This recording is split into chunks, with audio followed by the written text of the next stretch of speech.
This story is entitled The Face of Christ from the book The Ways of the Lonely Ones by Manly P. Hall. The Ways of the Lonely Ones is a book that Manly P. Hall put out with some of his original stories, and this was a story that really stuck out to me, and so I wanted to share it with you guys. Here you go. Once, while Christianity was young and the disciples of the Master still walked the earth, there was a beautiful soul who dedicated his life to the search for the face of Christ. For one night, while lying in the stone cell where he had been cast by the pagan emperors, his spirit broken and his mind reeling with uncertainty, a wondrous vision appeared to this yearning one who had for so many years been sickened by the world's woe. On the wall of his stone cell, a great light appeared, and its center gleamed with the face of Christ, surrounded by a golden halo of glory. On the Master's brow was the wreath of thorns, and his great eyes, although filled with mortal agony, shone with divine compassion. From that day on, the soul of the Christian was filled with but one desire. There was but one thing in all the world to live for, but one quest which would form a worthy adventure, and this was to find again the glorious face that had shone from the wall of his cell. In some mysterious way, he was released from the prison, and taking his staff in his hand, he vowed he would wander the world till again he found the face of his Master. Though the quest be long, though suffering and privation stand in the way, he resolved that nothing should deter him from the one thing that which his soul aspired. His travels took him into distant countries, through snowy wastes and over desert sands. Amid all the people of the world, he sought the face of the one that he loved. One day, while wandering in a distant land, he heard of a wise one who, it was said, lived in a tiny hut made of the leaves of the trees, by the side of the great cliff, at whose base a mountain stream ran to the sea. After searching for many days in a strange and broken country, where it seemed that the gods of creation had hurled great rocks at the demons of darkness, the wanderer found the hut. In answer to his gentle tap upon the door, an aged figure appeared, who asked in kindly tones, with a deep sympathy in his voice, what the wanderer sought. The Christian, hungering for the kindness and sympathy so long denied, poured out from his heart to the kindly ears of the aged one his tale of anguish and disappointment.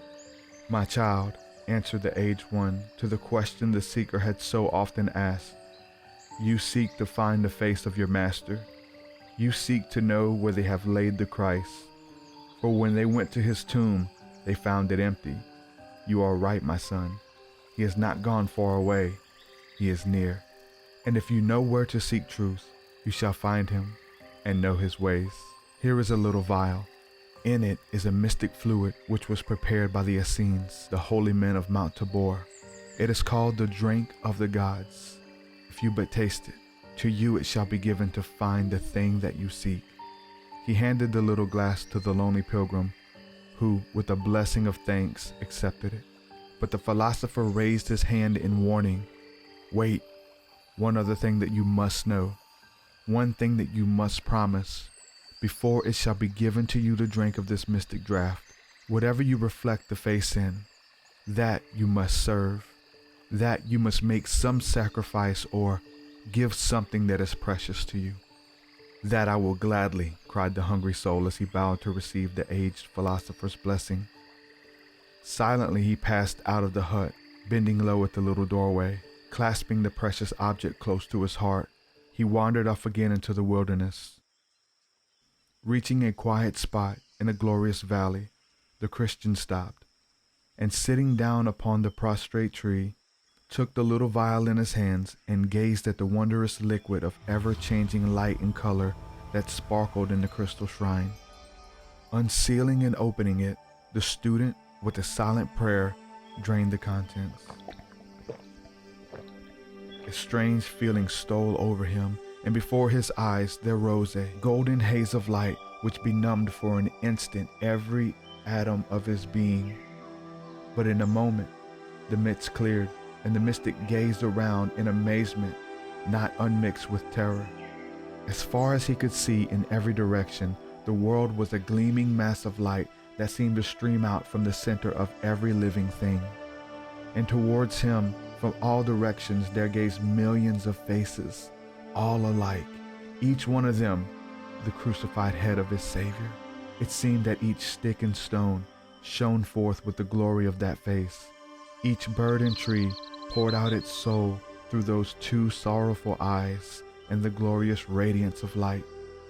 The Christian fell upon his knees in prayer, for even the grains of sand which he walked shone forth with the glorious countenance of his Lord, and each time he placed his feet upon the ground, he shuddered, for they fell upon the Master's face. At last a voice told him to rise and go on. As he proceeded, his heart faint within him, he came near to the foot of a monstrous mountain of black granite. Gazing across the lacket, he saw a wondrous face, more glorious than all the others, shine out from the very side of the mountain. It was the face of the Christ. And as he watched, thin streamlets of blood poured down the agonized countenance from beneath the wreath of thorns. The mystic stretched out his arms with a single cry, "Messiah!" He looked down into the waters which lapped the rocks at his feet, and there, gleaming from his own soul, from his own being reflected in the waters, was the face of the Master. Each way he turned, the faces gazed at him. Even the air seemed to be filled with millions of them. Even the clouds themselves, this glorious visage, with its divine sadness, gazed steadily at him, printing its agony and sorrow in every fiber of his soul. At last, he can endure it no longer. Those eyes burned into his very being.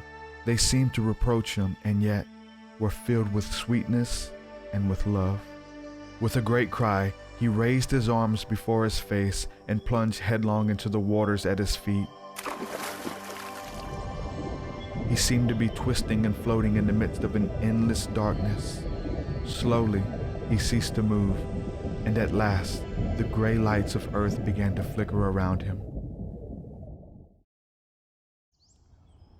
He awakened and found himself sitting on the little plateau where he had come to drink the crystal liquid within the tiny vial. The realization of what he had sought filled his soul with a truer understanding of the mystic Christ. And while the faces no longer gazed out at him, wherever he went, he could feel their presence. And at last, he realized where his Master had been laid. Quickly climbing among the rocks, he sought again to the hut of the philosopher to tell him of the wondrous vision he had seen, but the little rustic dwelling of leaves and sticks was gone. No trace of it could be found among the mountains. The little vial had vanished also. All remembrance slowly faded away. All that remained was the face that he had sought. The years rolled on, from town to town, from little village to mystic hermitage.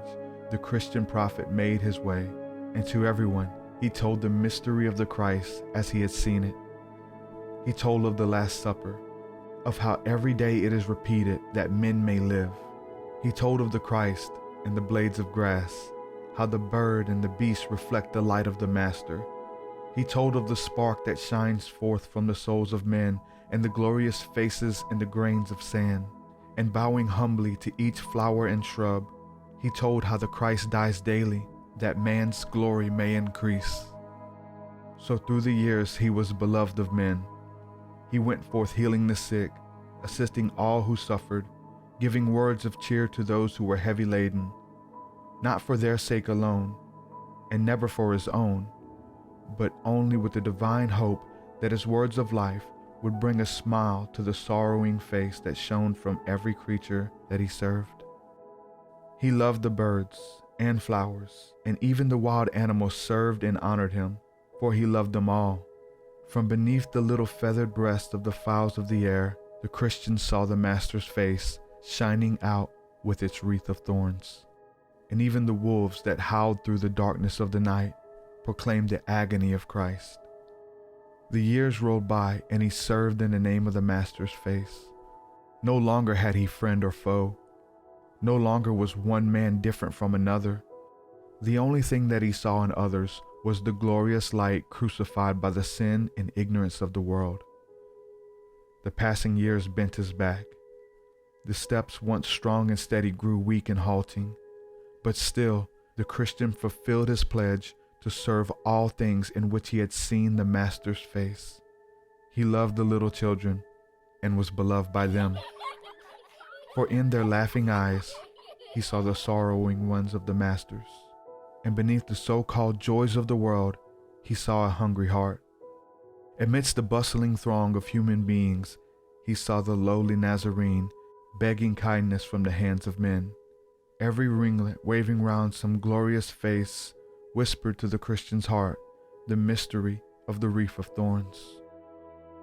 The world could not understand the soul of this lonely mystic, yet in spite of his strange ways and stranger words, he was loved of all, who, if they did not comprehend the vision of the seer, still felt in some mysterious way the power and glory of his work. He lived in a tiny cabin fashioned by his own hands, and out of rough lumber and rougher stones. He blessed even the stones as he tenderly placed them, for from each the eyes of his loved one seemed to shine. One night a voice spoke to him as he lay on his straw-covered cot, saying, "The Master calls you. Go ye to the top of the distant mountains." The kindly old man rose from his pallet, and taking his staff he used to support his steps through the snow, he started alone in perfect faith into the storm, as he had many times before on his errands of mercy. Unknowing one said that this was his last trip, that the blinding tempest, the darkness, and the treacherous ravines would claim him as their own. But the seer knew otherwise, for though the storm burst among the mountains, and the rocks overburdened by the snow were hurled headlong from the heights, the stones refused to fall on the one who loved them all so well. And the darkness of the night was lighted by little gleaming sparks that he might know his way. The wild creatures of the woods came forth and guided him as he wandered through the darkness, blizzards, and the snow. He raised his eyes to heaven, saying, "Father, why dost thou so protect me?" And the answer came, "I do not. The love that thou hast given forth serves thee in thine extremity." Once again the aged Christian stood as he had that wondrous night when he drank the liquid from the mystic vial the philosopher had given him. The rocks and snow gleamed again with the glory of their Lord, their radiance softened by the divine face he had served so long among men. But now the wreath of thorns was gone. It was no longer the face of agony, but one of sweet peace and divine encouragement. "O Master," cried the old man in ecstasy, "have I helped to bring thy face to this smile?" As far as the light could go, millions of faces nodded in reply. The old Christian sank upon his knees, crying, "O Father, I thank thee, for my life indeed has not been in vain.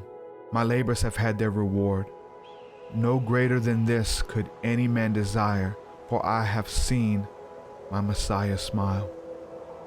Then the great blizzard, so long hanging over the mountains, burst upon the lonely traveler, beating upon him with the swirling sheets of snow and raping hail, which, striking the rocks, broke and scattered like pebbles about him. For a little way, the solitary figure struggled against the elements, but at last sank by the wayside. As he gazed out at the falling snowflakes, he clasped his hand in prayer, for each glistening particle had turned into a shining face, and he was being buried, as it were, in a mantle made of the loving eyes of the Master he had served. Suddenly, a great hush fell over the mountains, and out of the heart of the storm appeared a celestial white-robed figure whose hand stretched forth to bring peace to the world. Slowly, the face vanished from the wood and the stones, and the light gathered around the single stranger who was coming through the night. But with a cry of divine joy, the aged Christian staggered to his feet, and half falling, half running, with his hands outstretched, rushed towards the approaching figure. At last, the glory of his work was crowned, for the wondrous form walking towards him was that of the Christ he so long had served. Heeding not the rocks, heeding not the rough stones, he fell on his knees amid the driving snow before the Christ, and clasping the hem of his garment, kissed it.